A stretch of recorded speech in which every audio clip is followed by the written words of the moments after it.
Good evening, ladies and gentlemen. Please welcome in Cinema Metropol in Olomouci. It's our great pleasure to host one of the most distinguished intellectuals in the world, Professor Noam Chomsky.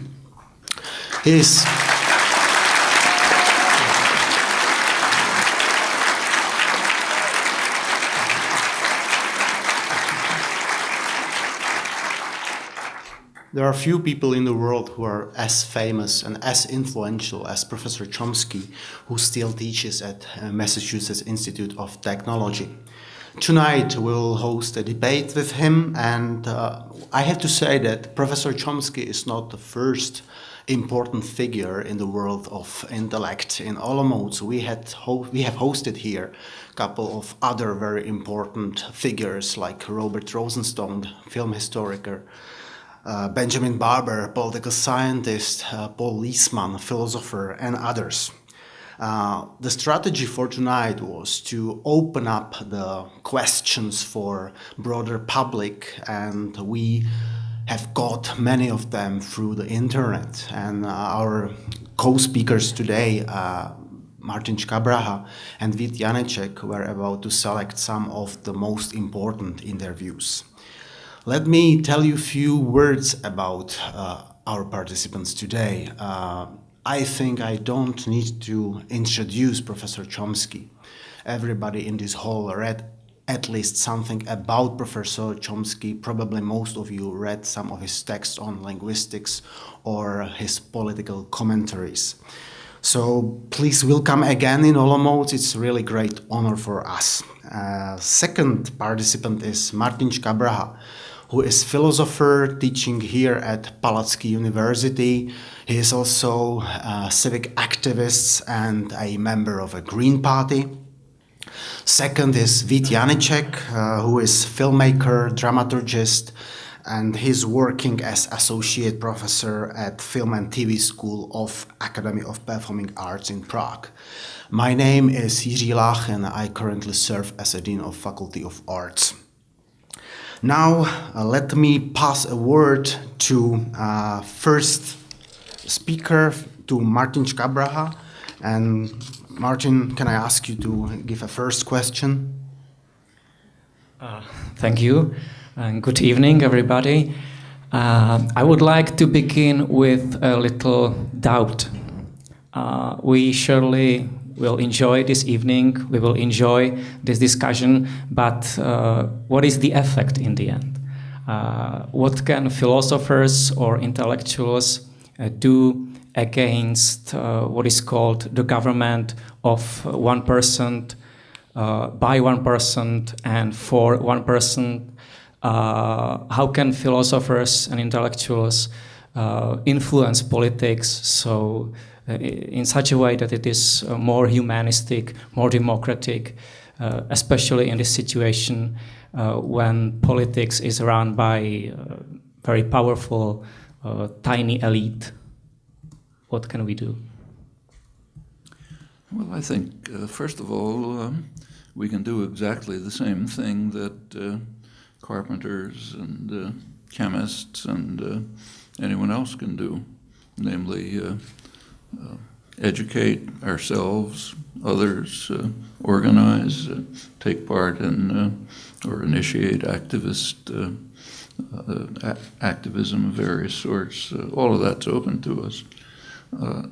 People who are called intellectuals are a very curious class if you think about them. So take where I teach, MIT. If there's a Nobel laureate in physics who's working 70 hours a week in his laboratory on problems of advanced physics, we don't call him an intellectual.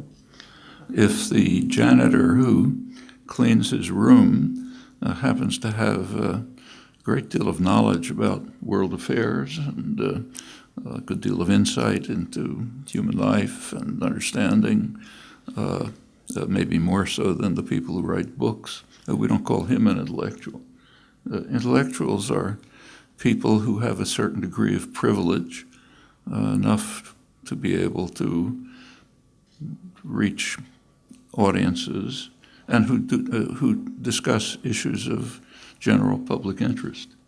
So yes, they have, given the privilege and the opportunities, they, of course, have greater responsibilities. Privilege confers responsibility. So they can do what the janitor can do, or what the carpenter can do, or what the chemist can do, and have other opportunities too if they use them, if we want to use them. I don't think there's any shortage of opportunity. I think there are shortages of will. In fact, if you look at the history of intellectuals, it's not a pretty one. Overwhelmingly, intellectuals have labored in the service of power. The term intellectual entered modern Western usage with the Dreyfus Arts. And nowadays we respect and honor the Dreyfus Arts, the defenders of Dreyfus, critics of the French state. It certainly wasn't true at the time. They were bitterly condemned. The leading, most prominent intellectuals had denounced them, berated them for daring to criticize state power and the Holy Army, and what right did these writers, painters, and so on have to talk about things they knew nothing about. The respected intellectuals, the immortals of the Académie Française, were bitterly hostile to the Dreyfus Arts. In fact, Émile Zola, the leading one, had to flee France. That's typically the pattern. And it goes back in history as far as you like. I mean, back to the earliest recorded history, there were people who were approximately what we would call intellectuals today. So in classical Greece, one of them was forced to drink the hemlock because he was corrupting the youth of Athens by asking embarrassing questions and challenging doctrine and dogma. Around the same time in the biblical record, there were people who were basically intellectuals. They're called prophets, but that's just a bad translation of a pretty obscure Hebrew word. There were people who criticized the crimes of the king, called for mercy and compassion for the poor and deprived, presented geopolitical analysis, warned of the threats that the evil kings were bringing to the people. So that's intellectuals. Now, what happened to them? They were imprisoned, they were driven into the desert, they were condemned. Centuries later, they were honored, not at the time. There were intellectuals who were honored, the flatterers at the court. Centuries later, they were called false prophets. That's pretty much the pattern. So, for example, in the West, Czech dissidents were honored, not at home, not by the ruling authorities. And conversely, intellectuals in the American domains were not only not honored, they were murdered straight out. So, for example, in a week after the fall of the Berlin Wall, in the country that was the leading recipient of U.S. military aid, aside from Israel and Egypt, a separate category, and had the worst human rights record. That's a standard correlation. El Salvador, the High Command, which is in close contact with the American Embassy, ordered a battalion of troops to invade the university and murder 6 leading Latin American intellectuals, Jesuit priests, blow their brains out and kill any witnesses who happened to be around. So they also killed their housekeeper and daughter. I doubt if any of you could know their names, even. But if anything like that had happened in Czechoslovakia, say, probably had a nuclear war, we'd certainly have blaring headlines about it, and you'd know their names. But that's the difference. In your own crimes, you ignore. The crimes of your enemies, you love and you admire, and you praise the dissidents to the skies. That's the pattern right through history. Intellectuals don't have to do that as the fringe of dissidents illustrates, but that's typically what they do. But apart from that, they have what they can do is what anyone else can do, and more given the relative privilege that they have.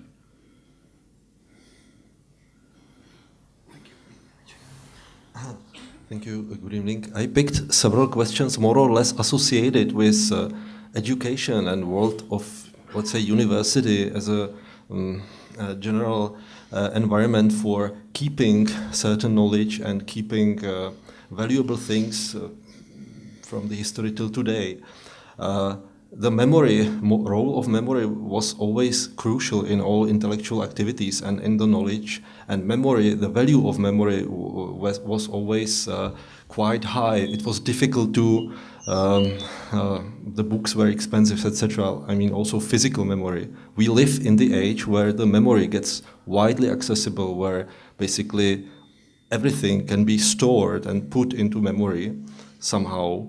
And it has also large impact for university education, starting with, internet copy-paste system to, let's say, wide exposition of text, which people can be exposed with the text. The question is, what is your point?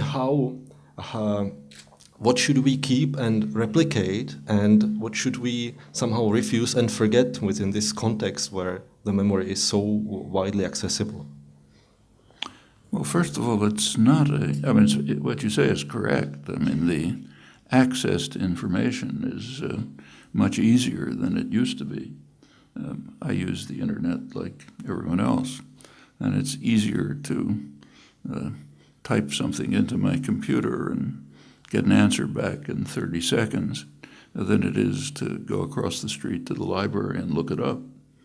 But the change from libraries to the internet is much less of a change than the change from no libraries to libraries. That was a huge change. So the internet is a slight addition and a not insignificant one. As far as information is concerned, we've always been swamped by overwhelming amounts of information. I mean, my own personal education was mostly in when I had a stack in the Harvard Library, and this huge resource was right there. You could walk around the library, find all kinds of things you never heard of, huge, massive information far beyond anything that anyone could assimilate, couldn't dream of it. And the internet expands that, but not in a fundamentally different way. So I think the question has always arisen, at least since the invention of the printing press, which made information, at least in principle, available to large numbers of people. It's always the same question.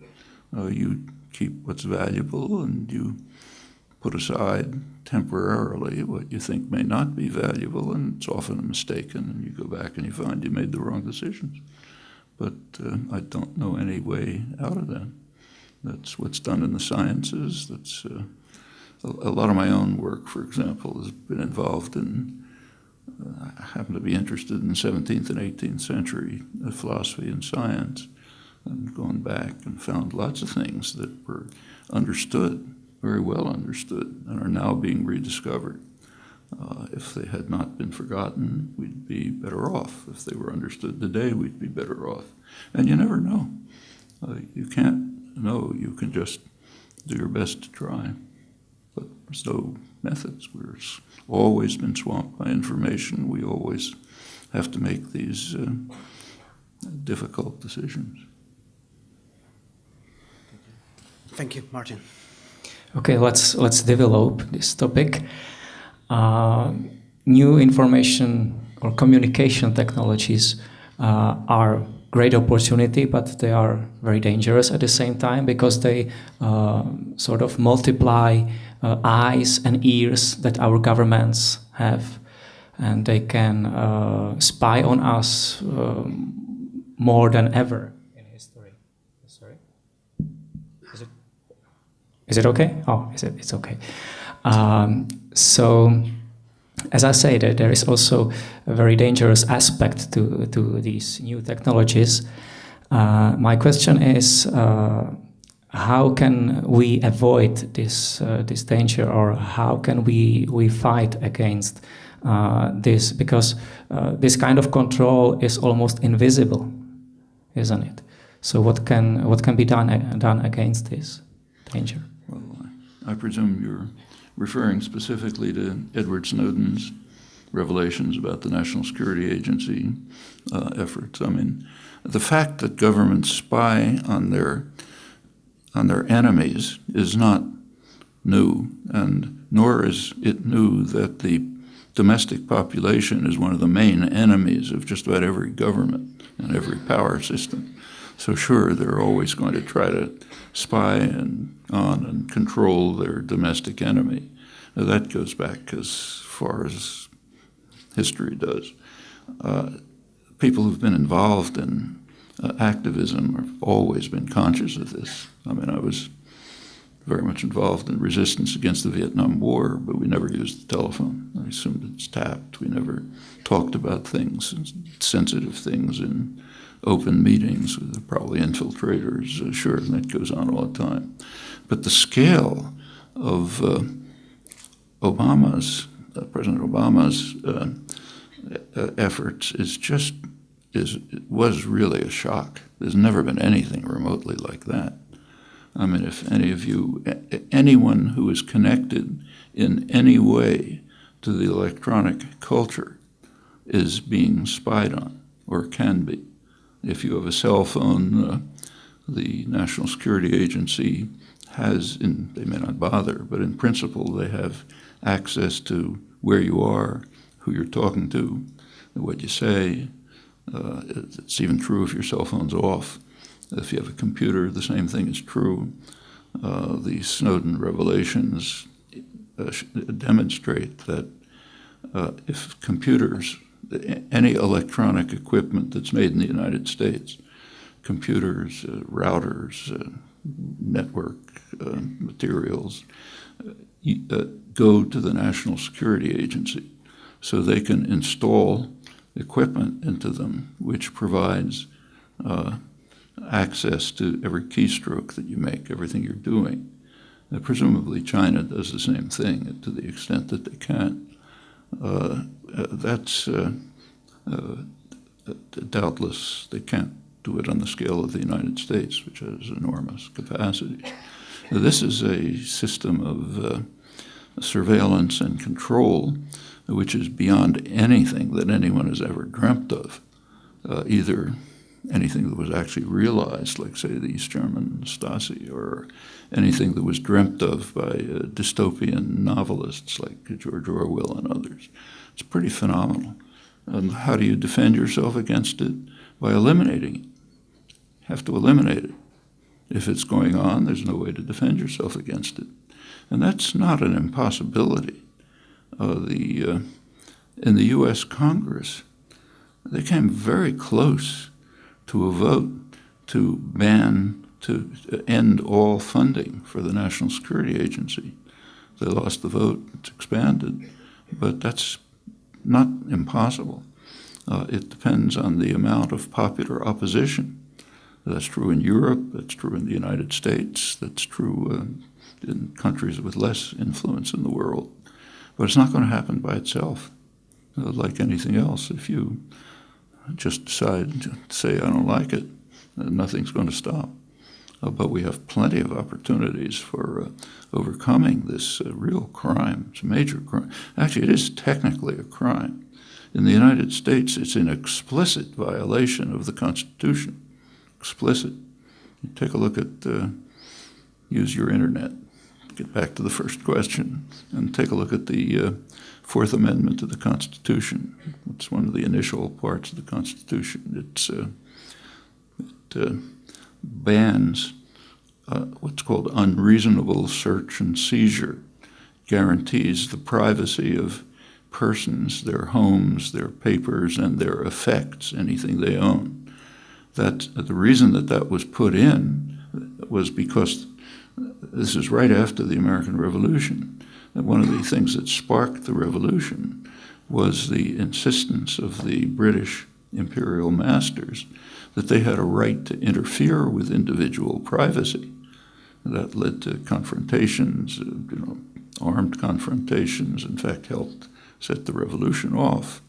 And this principle was instantly introduced into the Constitution. At that time, the tyrant were the British rulers. Today, the tyrant is President Obama and the American government. So the government lawyers, of course, will try to argue that it's not illegal. That's the job of lawyers, whatever crime is being committed. But there's just no way to make these surveillance activities consistent with the clear and explicit wording of the Constitution. So it is technically criminal. The whole government should be, if laws really applied, they'd all be brought to justice for this. Of course, laws don't apply to the powerful. It's another story. But they should, and the public can make it happen, but only by direct activism, no other way.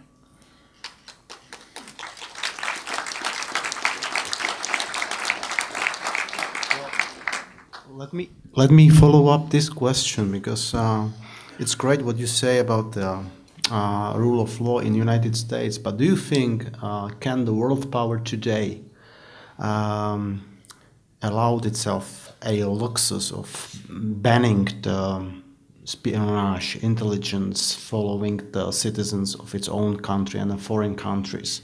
Because if the USA stopped this, I'm quite sure that other powers in the world will not do that. So isn't it a security risk for the US to stop this? Not that I agree with these practices, but on a realistic tone, Russia, China, and other countries will never do that. Well, the notion security is used as if we understand it. Here's a contribution that philosophers could make. There's a standard line in a belief in international relations theory and public commentary and so on, that the main goal of governments is to achieve security. But two questions are never asked. Security for whom? And security against whom? Okay, it's worth thinking about those things. One thing you can, if you look at the record, it shows quite clearly that governments, any system of power, whether it's a government or a corporation or whatever it may be, is interested in security for itself. They're interested in security for state power, and they're interested in security against their enemies. But a primary enemy is always the domestic population. That's shown over and over. So I don't know, just take one recent event. The United States recently joined in a request to the International Criminal Court to try Syrian leaders for the crimes that they're committing. But there was a proviso. They cannot inquire into crimes of Israel, and they cannot inquire into crimes of the United States.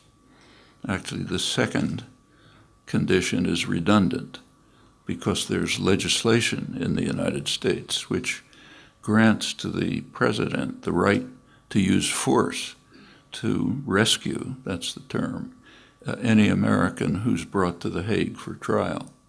It's sometimes called the Netherlands Invasion Act. The U.S. government is self-immunized against international law. This is one of many examples. Well, that's an illustration of, it's an interesting topic, no time to go into it, but an interesting one. That's an illustration of how, one of many, of how states are interested in their own security. And what about the enemies, like the domestic population? Well, yeah, they're not concerned with their security. In fact, if you want to investigate how state, it's quite an interesting record, but if you look at the actual record of state policy, it constantly subjects the general population to extreme dangers in the interest of protecting state security. The whole history of nuclear weapons illustrates this quite dramatically. To take an even more obvious example, right now there's a major threat to the security of populations, environmental catastrophe, huge threat. How are powerful states reacting? By increasing the threat. I'll give you the details if you like. You're probably familiar with them. Security of their own population is a very marginal concern for states. Security for themselves is a concern. Security for concentrations of private power is a concern. Plenty of illustrations of that. Right now, for example, there's two huge trade agreements being negotiated, the Trans-Pacific and Transatlantic, enormous efforts at international economic arrangements. Notice that these are being conducted in secret. The domestic population, which is an enemy, is not allowed to know about it. It's not completely in secret. It's not secret from the hundreds of corporate lobbyists and lawyers who are actually writing these agreements. They know about it. And if you look at the agreements, they have almost nothing to do with trade. They certainly have nothing at all to do with free trade. They have to do with investor rights.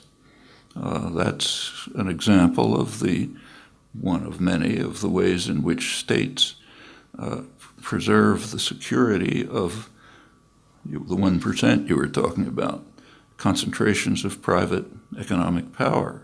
It's not a big surprise because it's those concentrations that mostly make the laws and determine policy, so naturally they're concerned with their own security, but not security of populations. Now let's go back to the question of whether, suppose that in the United States we were capable of preventing the National Security Agency from following you around with your cell phone, say, and storing the information about who you talk to, where you are, and so on. How would your security be harmed if that was stopped? I mean, it doesn't have anything to do with the Russians and the Chinese. Of course, we don't want them to do it either, but they're probably incapable of it. We don't want anyone to do it. We don't want the Czech government to do it. But no person's security is harmed if the United States, the dinosaur in the room, stops doing it. There just isn't an issue.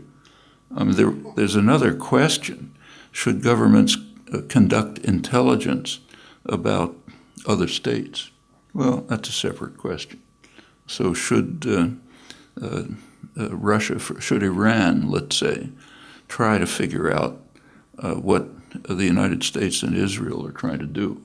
Yeah, they have every reason to do that. After all, the United States and Israel are violating international law every day by stating that all options are open with regard to Iran. That is a meaning.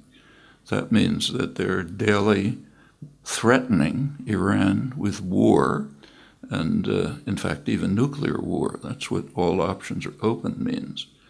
Take a look at the United Nations Charter, which is the foundation of modern international law.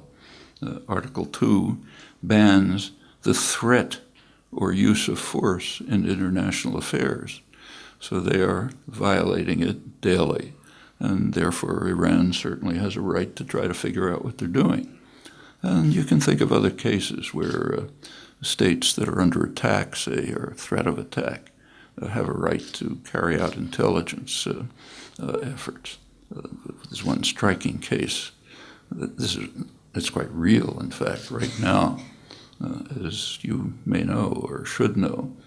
For 50 years, the United States has been attacking Cuba. Large-scale terrorist war, not small. Large-scale terrorist war, economic embargo, economic strangulation. Just a couple of days ago, the U.S. Justice Department slammed a French bank with a huge fine, maybe $10 billion, because they claim that the French bank is violating U.S. sanctions against Cuba. It's one of the charges. What's the justification for those sanctions? None. Just part of an effort to undermine and destroy Cuba. The Cubans have, this also involves terror attacks, direct terror attacks. A couple of years ago, the Cuban intelligence infiltrated Florida. These come from Florida, the terror attacks. They infiltrated the Florida exile community to try to determine what kind of terror attacks were being planned. And they got a lot of information. They managed to infiltrate it. The Cuban government invited the FBI, U.S. National Political Police, to Havana to present them with the information about terror attacks being planned against Cuba on U.S. territory, which is, of course, a crime in the United States. How did the U.S. government react? By arresting the people who infiltrated and presented them with the information. Some of them are in jail, maybe for life, long jail sentences. You probably don't know about this because the Western propaganda system carefully protects people from knowing about your own crimes. You've got to know about the crimes of enemies, but your own, it's best not to know about. It's part of the protection of state power from the domestic population. This is not a hypothetical case. This is an actual one. So sure, there are cases, and I think it was quite legitimate for the Cuban government to try to detect and discover terrorist activities on U.S. soil and to present the information to the American government. I think that's quite legitimate. So there are cases, I'm sure you can think of others, where intelligence activities could be legitimate, but activities like a violation of the U.S. Constitution, and generalizing it globally, say to determining what you are doing every time you walk across the street with your cell phone, I don't think that's legitimate. And if it was stopped, nobody would be harmed. Thank you.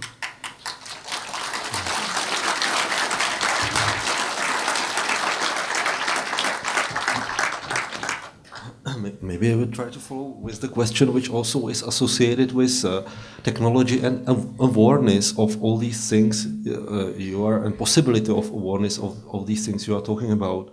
The conception of literacy as something which gives one to connect with society, to read and write, to see like below the lines also, to interpret, was for a long time connected mainly with writing and reading.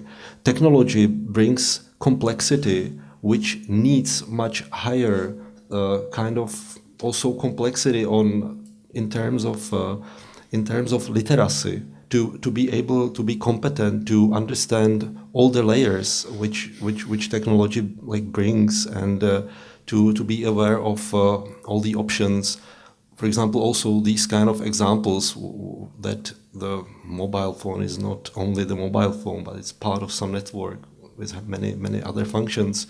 Do you see some special role of education in getting this kind of new literacy for this kind of world? Because in education there is a high value of, let's say, critical thought that derives from critical thought of, let's say, past ages, but maybe there is something new coming. Well, first of all, I think we ought to be clear about the facts. Most of you, judging by your ages, know a lot more about this than I do. But my impression is that the new technology is bringing about illiteracy, not literacy. I can see it directly with, I get a ton of email, constant flow of email. I noticed a couple of years ago that there's a change in the character of the email. A lot of it is very short. Some of it is so short it actually fits in the subject line. And somebody pointed out to me it's probably Twitter things. These are, what this illustrates is something much more general that's going on among especially younger people than younger means a lot of people from my point of view. There's a tendency towards abbreviation. Like my grandchildren, when they write a letter, it's texting. Just get a couple of symbols on the.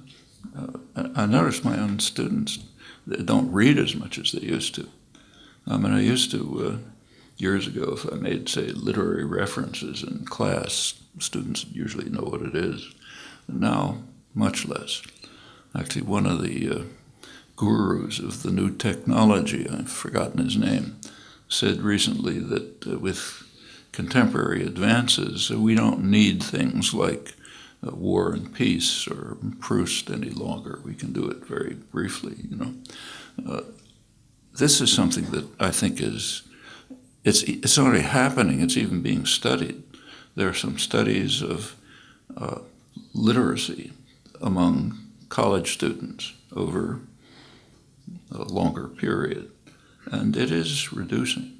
There's much less reading of independent reading of, say, literature, and much more focus on things you can do very quickly and briefly and so on. There's even some studies, preliminary studies by cognitive neuroscientists, which may indicate that there are neurological changes taking place as an effect of the reduction of the rapid stimulation and the kind of stimulus hunger that comes with it, and the restriction on attention spans that come from the new technology. I think it's a double-edged sword, in other words. The new technology does offer the possibility of achieving greater thought and understanding, but it also can reduce it. I don't know about you, but if I read something on, say, Kindle, that's very different from reading it in a book. You read it in a book, you think about it, you go back to the earlier page, you pay attention to it. If you're reading it on Kindle, you're just trying to get it. It goes through your head so fast, you don't remember what was in there. I think that's a kind of a dangerous phenomenon. As far as what education can do, I think it should try to cultivate the values of thought and reflection. It doesn't matter how fast you read. There's no advantage to reading fast. You have to read thoughtfully and carefully, and that's the way students should be induced to look at the intellectual, artistic, other treasures of the world. But I think they may have to combat the new technology.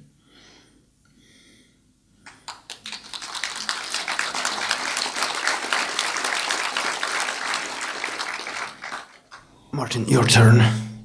All right. Let's go to the big issue, and that is anarchism.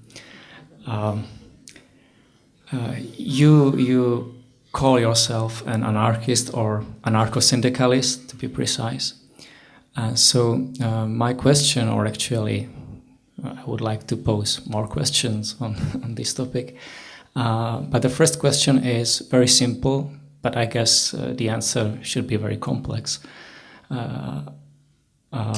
How would an anarchist society would look like? How would an anarchist society would look like? Sorry. And second question: how to communicate anarchist ideas? Because my experience is, and I'm not anarchist myself, but kind of sympathizer.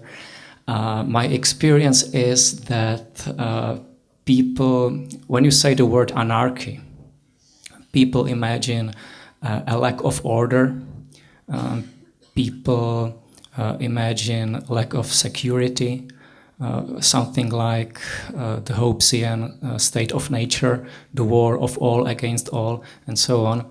And I think that the general idea of anarchism in the general public is very much influenced by this misconception.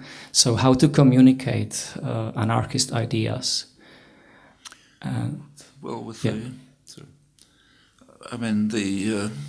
the first thing to do is to overcome the misconceptions, to explain what you mean by anarchism.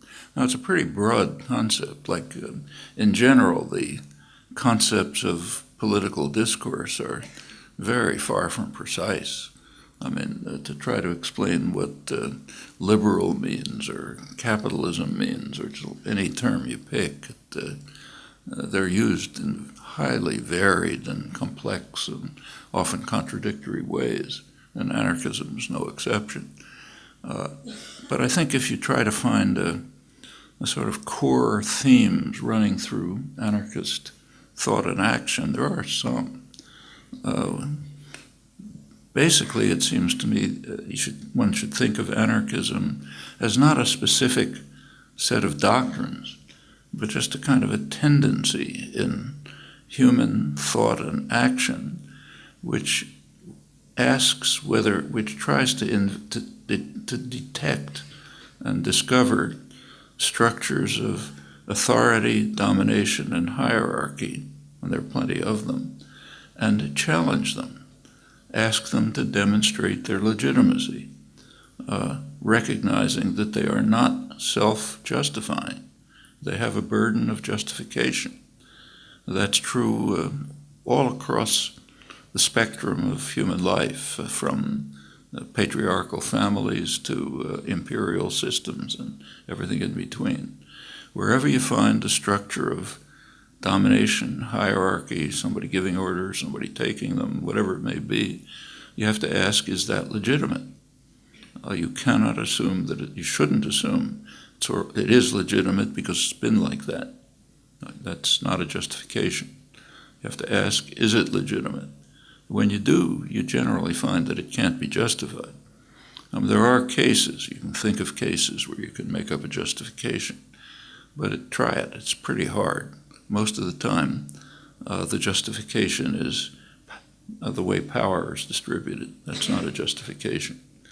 And anarchism is the effort to discover such systems when they can't justify themselves, to dismantle them and to move towards greater freedom, justice, opportunity, individual creativity, cooperative activity, and so on. It's just a tendency in history. And I don't think it's hard to communicate to people. I think they take it for granted if it's brought to their attention. And you see it. For example, take one of the major achievements of the last 50 years in many societies, the United States, many others, I'm sure here, has been women's expansion of women's rights. It's changed enormously. And how did it happen? Well, as soon as the structures of oppression were identified, they kind of disappeared, which is not instantly, of course. There's resistance, still plenty of resistance. But there's a nice, it's a general truth that power prefers darkness. If it's exposed to the light, it erodes. If people can see it, it erodes. And this happens all through history. Where does it lead? So what would the final goal be? I don't think anyone is smart enough to say that, to say what it would be. This is a constant, ongoing effort to try to expand the realm of justice, freedom, independence, breakdown of authority, and so on. And I don't see that should have any limits. You can think of all kind of concrete cases. So, for example, just think of the forms of authority and domination that exist in our societies. One of the dominant ones is wage labor. If you go back to the early days of the Industrial Revolution in England and the United States and other countries, people who were being driven into the industrial system bitterly condemned it. In the United States in the mid-19th century, when the Industrial Revolution was beginning, working people described wage labor as equivalent to slavery. The only difference was that wage labor is supposed to be temporary, whereas slavery is permanent. Actually, that was such a widespread idea that it was a slogan of the Republican Party. Abraham Lincoln accepted it. That's when Northern workers went to war in the Civil War. That was one of their slogans. Want to eliminate chattel slavery, literal slavery, and what they called wage slavery. No influence of Marx or European radicalism. This just came straight out of popular understanding, the popular understanding of free, independent people who felt their rights are being taken away by being forced into a system where they have to sell themselves to survive. I mean, they understood. You read they had their own. This is the period of the freest press in American history, maybe any history. There's working class press, what were called factory girls, young women taken from the farms and forced into the textile mills, had their own journals. It's a very rich literature. And one of the themes was that if you sell what you produce for a price, like you're an independent crafts person, you make something and you sell it, you're selling what you produced. If you work for a wage, you're selling yourself. You're losing your freedom. You're the only thing that you're selling is yourself. You're losing your freedom, your dignity, your independence, your worth as a person. Well, over the century, over the century and a half, this has kind of been instilled into people's heads, and the intuitive understanding of the absolute injustice of this relationship has been kind of suppressed. But I think it's right below the surface. I don't think it takes much for people to recover the understanding that was second nature a century and a half ago. Maybe some work, but that's the kind of thing that organizers and activists ought to be doing. And that's a kind of oppression and domination that I think should be eliminated. And we know how to do it. It should be eliminated by enterprises that are managed and run by their participants. Not a particularly obscure or even utopian concept that happens in many cases. For example, there's in Spain, Basque Country, there's a huge conglomerate, Mondragon, which is more or less run on these principles, not quite, but something like it. It's owned by the participants. They select their own managers. They don't manage it themselves, but they're under recallable and so on and so forth. That's a step towards overcoming the deep oppression of the wage labor system. In the United States, in the old industrial regions, so-called Rust Belt, where the factories have been abandoned and so on, there's a spontaneous spread of worker-owned and worker-managed enterprises, not huge ones, but pretty substantial ones. In fact, they're now one of the more progressive unions, the United Steelworkers, is right now involved in discussions with Mondragon in the Basque Country to try to integrate their activities. These things come very naturally to people. It seems perfectly obvious thing to do, and I don't think there's difficulty in communicating it once people are freed from the oppression that comes from just reflexively adopting the customs and conventions in which you survive. Actually, it's rather similar to the women's movement in this respect. So, for example, if you'd asked my grandmother whether she was oppressed, she wouldn't have understood what you're talking about. That's like asking, does she breathe? If you asked my mother whether she was oppressed, she knew it, and she resented it, but she thought there's nothing you can do about it. My daughters, it's totally different. They won't even bother answering it. Those are changes. Those are changes that have taken place just through exposing power to the sunlight. and seeing it evaporate. And I think this can happen in many domains. So what would an anarchist society look like? Well, you know, the final result, I don't expect the final result. Human life is too complicated, but you can see steps towards more freedom, more elimination of illegitimate structures of authority, and where it goes is for people to make their own decisions about.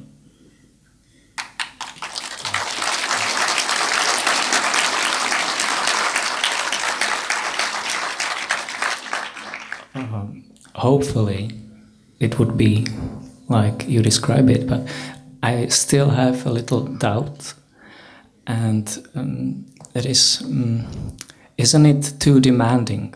You know, it's easier to be led by an authority. I'm myself a sort of activist, and sometimes I regret it all the time. It's terribly time-consuming. It costs me a lot of energy. The outcome is very uncertain. It's not very rewarding, or not all the time. It's easier to be led by authorities.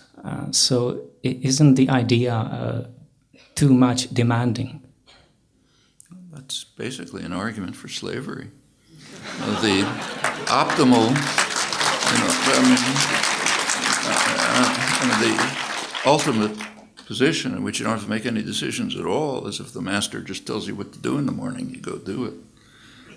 Wage labor is somewhere in between. It's, my grandmother's oppression was somewhere in between. It's true that freedom creates burdens. You have to make choices and decisions.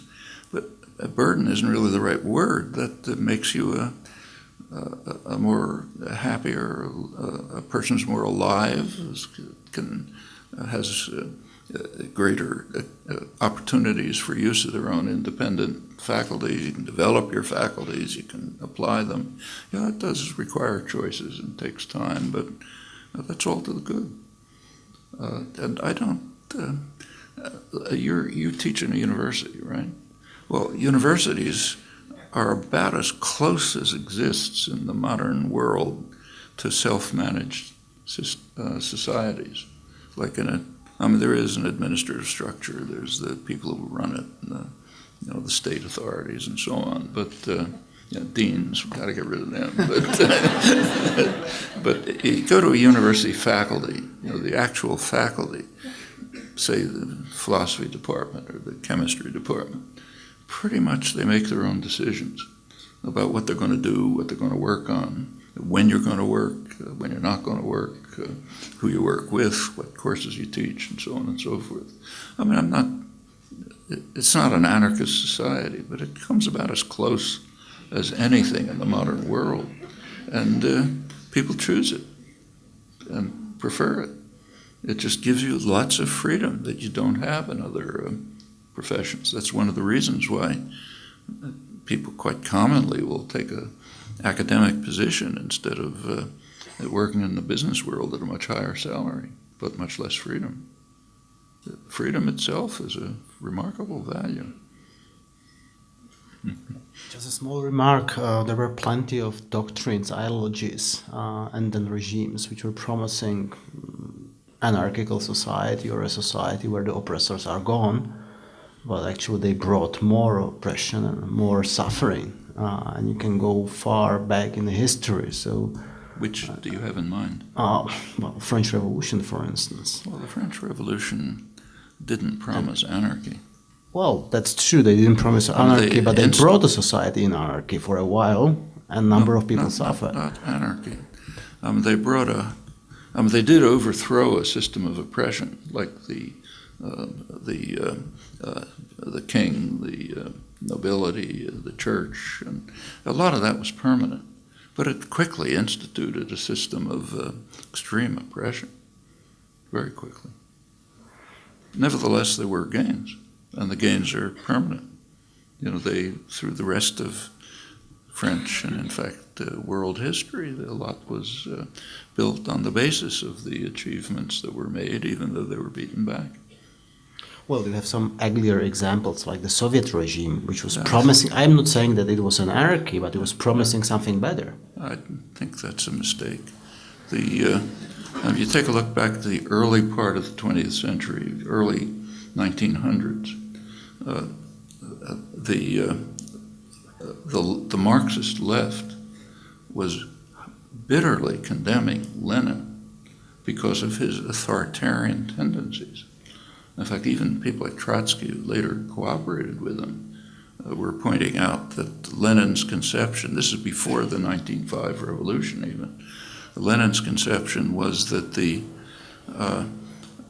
Communist Party should rule over the proletariat, the Central Committee should rule over the Communist Party, and the maximal leader, Lenin, should rule over the Central Committee. And in fact, about as soon as the Bolshevik takeover took place in October 1917, that's exactly what happened. If you take a look at I think the history is, in my view, misunderstood. There was a period from April 1917 until October 1917, right in that period. If you read Lenin's writings there, they do have a kind of a libertarian, anarchist flavor. But it was not true before, and it certainly wasn't true after. And I think a kind of cynical but probably accurate interpretation of this is that he was a politician. He was trying to appeal to the revolutionary fervor of the 1917 revolution. So he was taking the positions and the attitudes of the general public and was trying to present himself as the spokesman for them. Once he took power, it was back to the earlier positions, highly authoritarian. And in fact, Lenin, in his justification, he had a reason. He had there was a justification for it. It wasn't just personal power. I mean, he was an orthodox Marxist, and there was a kind of a Marxist orthodoxy, which Marx didn't believe in. But Marx and Marxism are two different things. There was a Marxist orthodoxy, which held that the proletariat has to be the leading force in bringing about a communist revolution. Now, Lenin understood that in Russia was a backward, mostly peasant society. There wasn't a proletariat which could be a leading force. And if you look at Lenin's view at the time, it was that the revolution would take place in Germany, the most advanced industrial society, and Russia would be a kind of a backwater, and it would sort of have to be drawn along in the world revolution. Well, there was a kind of an effort, the Spartacist uprising in 1919, which quickly crushed, and that was the end of Germany as the leading force in the global revolution he was thinking about, and Lenin immediately undertook kind of state capitalist policies, new economic policy. And the idea was to drive Russia, which from his point of view is a backward peasant society, to drive it to industrialization. And then when you get an industrial proletariat, iron laws of history and all that, they'll carry out the revolution. Marx, incidentally, didn't believe that. And Marx himself was quite impressed by the revolutionary potential of the Russian peasantry. He was, in his last years, you look at his manuscripts, he was spending a lot of time on the detailed analyses that were presented by the Narodniks of the Russian peasantry, and he was pretty impressed by them and felt that there was a real revolutionary potential there. But that was not the view of the urban Marxists, either the Bolsheviks or the Social Democrats. And they kind of suppressed that work of his. It wasn't really discovered until considerably later. But I think that was kind of the logic of it. So there was never an effort, in my view, in the part of this is not the Soviet Union, this is Russia, to have it lead a socialist, communist, even socialist revolution. I think that's a misunderstanding. Of course, that was the world's two propaganda systems insist that the Soviet Union was socialist. The West insists on it in order to undermine socialism. The East insisted on it to try to gain what they could from the moral appeal of socialism. And when the world's two propaganda systems, the huge one in the West and the small one in the East, when they agree on something, it tends to be kind of persuasive. But I think it's just flat wrong on both cases and kind of opportunistic in both sides. Thank you. Vít, your turn. Question of yours. Maybe I'll synthesize a few questions also in reaction for just to turn your attention to mechanisms, how it happens that the freedom is getting lost. For example, 5 years ago, here we had the revolution where the general ethos and energy of the revolution was driven by the idea of freedom. And then there was a response, or several responses, how to achieve it, how to make the freedom working like on everyday basis. What specifically are you thinking of?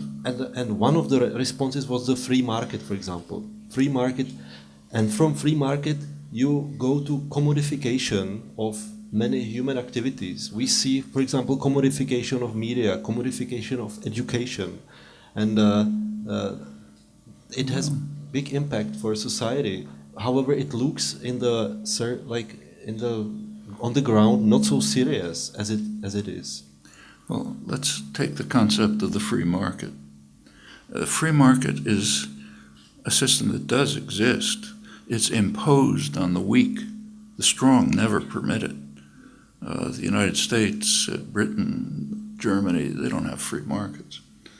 Take your cell phone again and have a look at it and ask yourself where the technology that's built into that cell phone came from.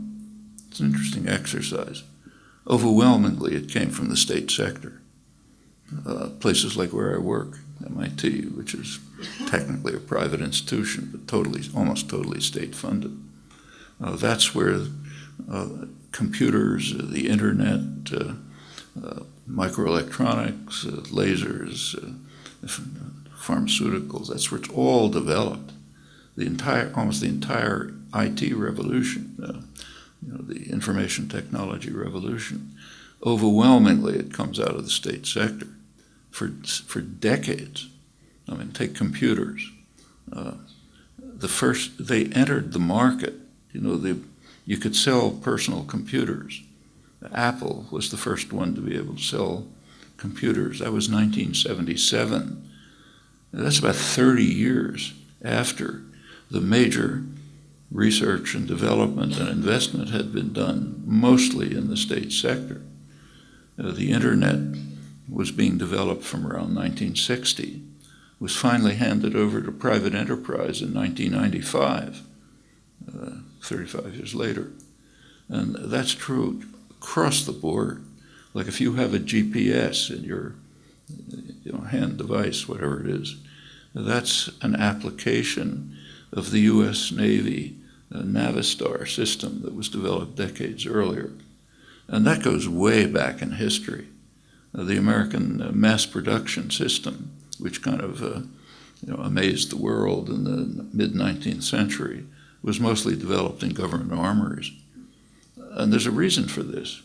When things are done in the state sector, cost and risk don't matter because the population is paying for it, taxpayers paying for it. So you can undertake risky, costly efforts. Finally, if anything comes out of them, they're handed over to the private sector for profit. Now, this is an exaggeration. It's not 100% like this, but that's the core way in which the economy works. It goes way back to the early days of British industrialization in the 18th century. The record very clearly shows that states that have violated what are called sound economic principles are the ones that have prospered. Just to give you an illustration, when the American colonies were liberated from England, they got advice from the best British economists. Adam Smith, for example, advised the colonies on the policies that they should follow. And his advice was almost the same as what the IMF told Eastern Europe in 1990 and what the West tells the Third World, almost the same. You should have market principles. You should, he told the colonies, you should concentrate on what you're good at, what later was called your comparative advantage. You should produce cotton and primary products and fish and fur. Don't produce manufacturing goods because the British manufacturing goods are much better. So import British manufacturers, produce primary products. Certainly don't try to monopolize your primary products. Remember, the main primary product then was cotton. Cotton was like the oil of the early Industrial Revolution. So he said, don't try to monopolize cotton, just keep to market principles, produce primary products, import superior British goods, and then everyone will be better off. Now, that's what's called sound economics right up to the present moment. Well, the colonies were liberated. They didn't have to follow sound economics, so they violated every principle. Well, they immediately turned to very high protective tariffs to block superior British manufacturers. A lot of state initiative was put into developing industry. At first textiles, later steel, up till today with computers and the internet. And it became a rich, powerful country. Incidentally, that's just what Britain had done before it.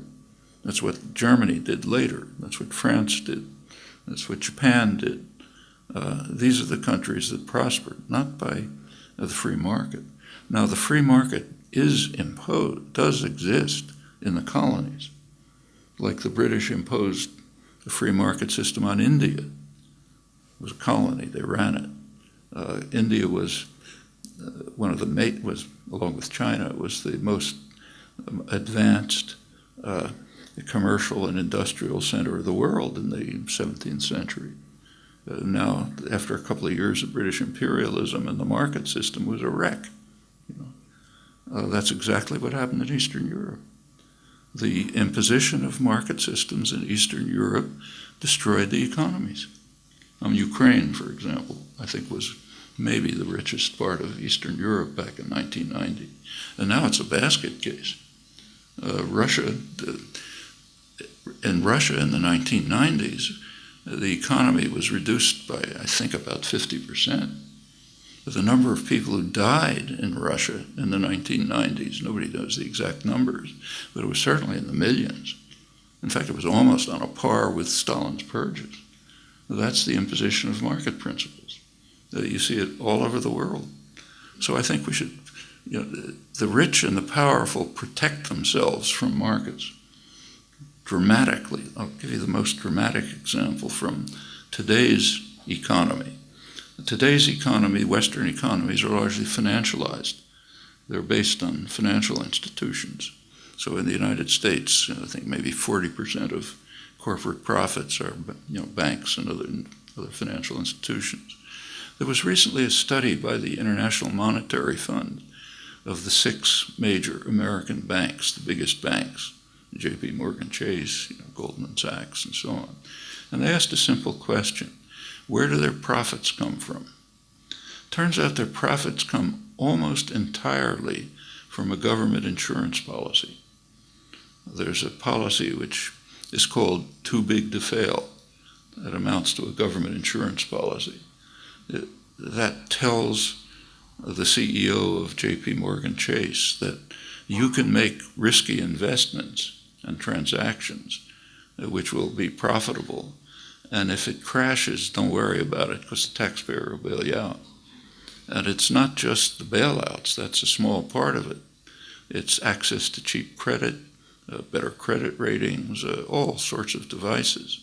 The business press estimated the taxpayer gift to the big banks at over $80 billion a year. That's called a market. It's got nothing to do with markets.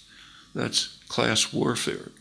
That's powerful systems using their power to extort wealth out of the public so they can prosper. And that's pretty much it's the same with these trade agreements, like the we don't know the details because they're secret, but the parts that have leaked out are highly protectionist and designed to increase to monopoly pricing rights, like excessive profits for pharmaceuticals. So I think we should be very cautious about thinking about terms like free market. I mean, there are, in fact, if you just think about it, the things that we are not taught not to think about are pretty remarkable. Like there's a huge industry in the West, here too, huge industry devoted to undermining markets. It's called the advertising industry. If you've ever taken an economics course, you learn that markets are based on informed consumers making rational choices. All of economic theory is based on that. Turn on the television set and take a look at an ad. Is it trying to create an informed consumer making a rational choice? No, of course not. It's trying to undermine markets because business doesn't want markets. They want power. Another principle of markets is that, say, if you make an investment, you decide to invest in some small company that's trying some risky thing, and you keep investing in it for decades, and finally something comes out. In a market system, you'd get the profit. Not in our society. The way it works in our society is that the taxpayer makes the investment for decades, like computers, internet, etc. And when something profitable comes out, it doesn't go back to the taxpayer. It goes to Steve Jobs or Bill Gates or somebody like that. It's got nothing to do with markets, it has to do with power. And again, there are places where market systems are imposed, like the Third World, or like Eastern Europe after 1990. But that has nothing to do with freedom.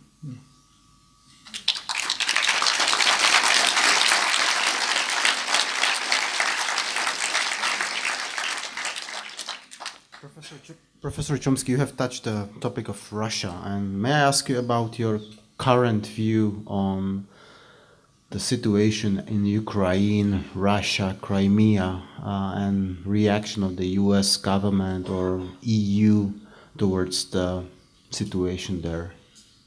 Well, the invasion and annexation of Crimea is in violation of international law. It's in violation of explicit treaties to which Russia was a party, to observe the borders of Ukraine, no doubt about that.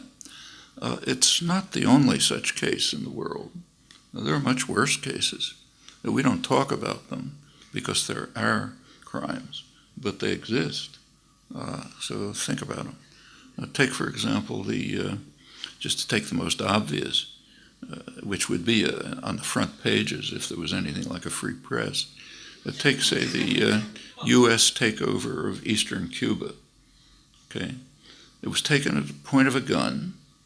There's a treaty, but it was under military occupation. So Cuba was forced to hand over eastern Cuba to the United States. It's what we call Guantanamo. It's a big part of southeastern Cuba. Includes Cuba's major port and any real hope they have for trade and development. The U.S. has held it for over a century. When Cuba got its independence in 1959, they asked to have it back. U.S. refuses. For over 50 years now, the U.S. has refused Cuban efforts to get that part of their territory back. The U.S. has no justification for this. No strategic interest, no historical connections, nothing except one thing. It helps, it contributes to the U.S. policy of undermining Cuba's hope for independent development. That's it. It's part of the policy of economic warfare, of terrorist activity, and so on. Otherwise, nothing. I mean, the Russian actions in Crimea are criminal, but they have a much stronger case than the U.S. has in eastern Cuba. And there's other cases. Take, say, Israel. Israel has annexed the Syrian Golan Heights. That's in explicit violation of Security Council orders, not only in violation of international law, but in violation of explicit orders of the Security Council, ordering them not to do it. Take what's called Jerusalem. Jerusalem today has almost nothing to do with anything that was ever Jerusalem. It's about 5 times as big as historic Jerusalem. Israel's annexed it in violation of explicit Security Council orders. Take what Israel's doing in the West Bank. All the settlement and infrastructure developments, all in violation of international law. It's not debatable. I mean, the Security Council, the International Court of Justice have all ruled on it. They can do it because the United States backs it. And that's the way power works in the world. So there's that. And we can continue. The Turkish occupation of northern Cyprus. There's many other cases. So sure, it's a criminal act. Should be condemned in the context of recognition of what's going on. First of all, in comparison with others that we're responsible for. And also because Russia does have claims, unlike the U.S., say, in eastern Cuba. I'm sure you know the background. Khrushchev just handed Crimea over to Ukraine in 1954. He never asked the population, and the population was not in favor of it. There were referenda much earlier, early 90s, which came out about the same as the recent referendum. Russia's only warm water port is in Crimea. It's their main naval base. It's got long historic connections and so on. So it's a criminal act, but there are arguments for it, unlike, say, the U.S. and Cuba.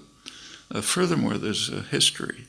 If you take a look at what's the EU, U.S., and Russian actions now, if you read the press or you listen to government pronouncements, there's a lot of condemnation of the fact that Russia is carrying out military maneuvers near the border of Ukraine, but inside Russia. At the same time, the U.S. is carrying out military maneuvers in Poland and the Baltic states, right?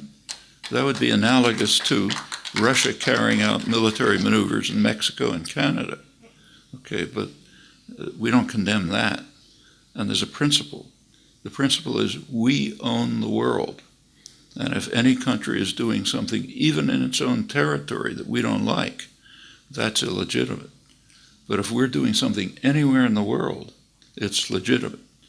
That's kind of a fundamental imperial principle accepted in much of the West without any question. And there's also a history that's not obscure. Right after the Berlin Wall fell, 1990, Mikhail Gorbachev, made a pretty astonishing offer. He offered to allow Germany to be unified and to join a hostile military alliance, NATO. You should take a look at the history of the preceding century, and you can see what that was. I mean, I don't have to tell you, it's obvious. There was a quid pro quo. This is the U.S. government, that's President Bush and his Secretary of State, James Baker, they agreed not to let NATO move, the phrase was, 1 inch to the east, meaning to East Germany.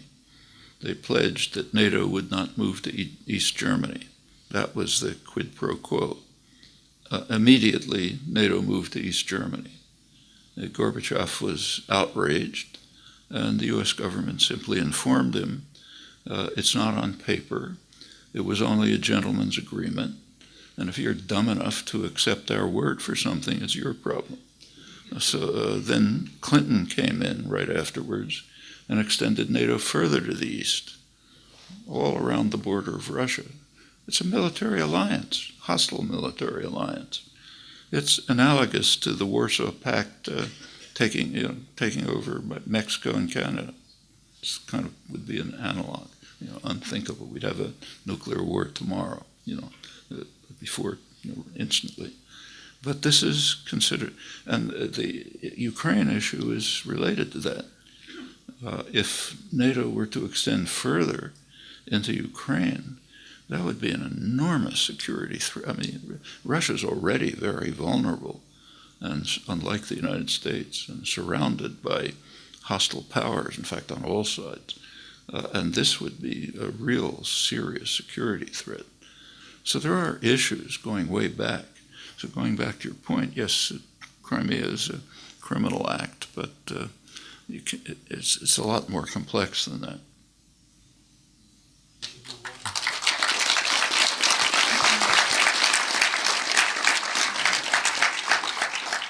We should move on, and last two questions. So first, Martin. Okay, thanks. Up to this point, we were talking about humans, but I think we could utter a few words also about other beings, those without universal grammar. And I would like to know your opinion on animal rights, and then your opinion on veganism. What do you think about that? Well, over the past centuries, the kind of domain of rights has been expanded. So like if you go back 800 years to Magna Carta, the kind of foundation of Anglo-American, now Western law, it granted something called presumption of innocence. You're innocent unless proven guilty in a fair trial by a jury of peers. Now that, incidentally, that right has completely disappeared. Today, guilty means that Tuesday morning, Obama decided to kill you. That's what guilty means today. That's the drone terror campaign. But there was such a principle, presumption of innocence, but it was for free, privileged men, in fact, barons. Over the centuries it expanded. Not totally, but it did expand considerably. Okay, you take, say, the United States. In the United States Constitution, it's there, but it meant free men with a certain amount of property. Obviously, it didn't mean slaves. It didn't mean Native Americans. It didn't mean women. They were not. In fact, women under the U.S. took over British common law, under which women were property. They weren't persons. So a woman is the property of her father. That's property is handed over to her husband. In fact, that lasted until 1975, not that long ago. In 1975, the U.S. Supreme Court ruled that women have a right to serve on federal juries. That means to be peers. To be a peer means to be a person. So it took a long time, but expanded. It's not perfect, but it expanded. And rights have extended in other ways, like slavery is outlawed and so on. And that's also true of animal rights. There's been an expansion of the concern for animal rights. So take, say, Cambridge, Massachusetts, where I live, two major universities, Harvard and MIT. 50 years ago, the labs were carrying out experiments with animals that you cannot carry out today. They violate federal law, local law, and even university laws.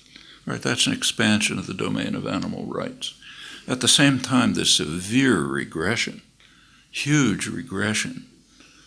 You take a look at species extinction today.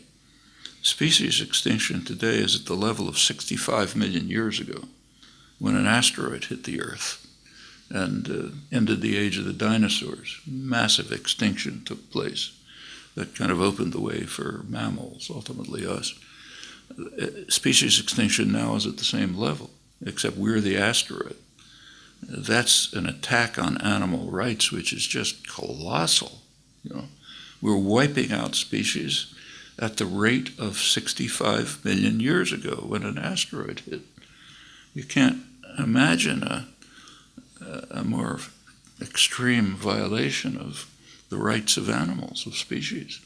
And we don't even know if that's, not enough is known to know if that's the actual number. It could be much higher, because I can identify lots of species. So it goes both ways. It's definitely a serious issue, and we ought to think about it.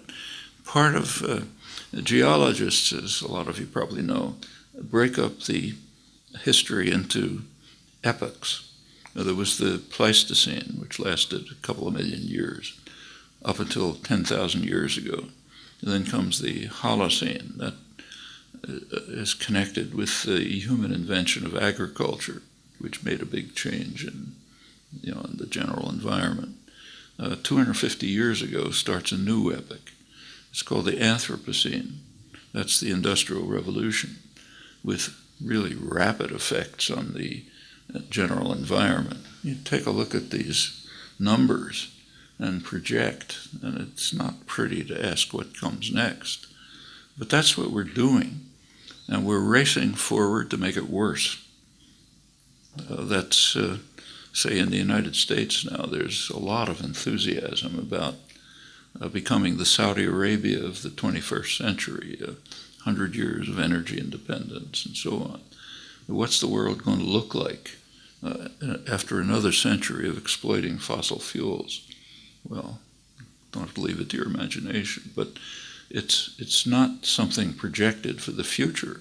It's something underway right now with a massive attack on animal rights. In fact, massacres. And we're next, not far.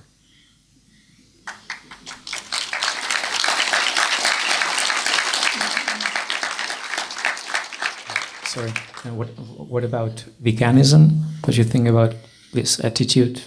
Is it effective, or can it help? Well, I think you can give an argument for it, but there's costs associated with it. I mean, it takes time, effort, planning, so there are costs. And you could say the same about turning the lights on in the evening. I mean, we all do it, but there are costs. In fact, that's one of the things that's contributing to the massacre of animals. So we live in a world in which we make choices and they have costs. And you have to make decisions about which ones are the right ones for you. What's the opportunity cost for doing something? So should you live in the dark, say? Should you walk instead of taking a bus? I mean, questions arise all the time. Veganism, I think, is like that. So thank you. One last question, Vít, if I may ask you. Okay, I will take the question coming from universities are named after the word universality. What is the situation today? Can you see it as universality? Is it still applicable? Universality? Yes. Well, I think there are some simple universal principles which we all which are kind of interesting if you think about them. They're the most interesting ones are the ones that are doubly universal. They're universal in that we all accept them, and they're universal in that we all violate them. So we accept them in principle, but we violate them in practice. So take the most elementary one, the golden rule, apply to yourself the same standards you apply to others, version of it. If you ask, do we accept it verbally? Yeah. Do we live by it? Not for a minute. Take a look at the way all the things we've been talking about.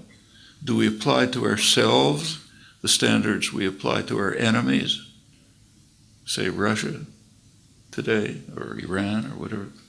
We don't have to go into it. We don't begin to apply these standards to ourselves. We're immune to the standards we apply to enemies. So we preach the universal principles, but we universally violate them. Not everybody, of course, but the systems that actually function in the world do. And we can go on with that. I think there's plenty of examples like that.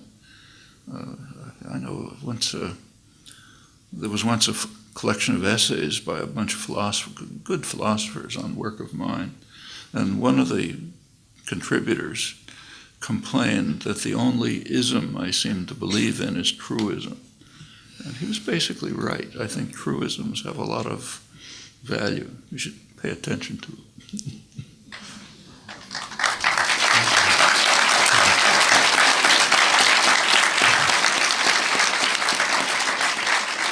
I'm sure there are plenty more questions which we have in mind and audience has, but we are running out of time. Professor Chomsky, I wanted to thank you very much for being with us tonight. Thank you very much. It's a great honor for Palacký University and I think for the whole Czech Republic. We appreciate your highly controversial issues and views on some problems like politics, and I hope you will enjoy the rest of your stay in wonderful city of Olomouci. Thank you very much again. Thank you.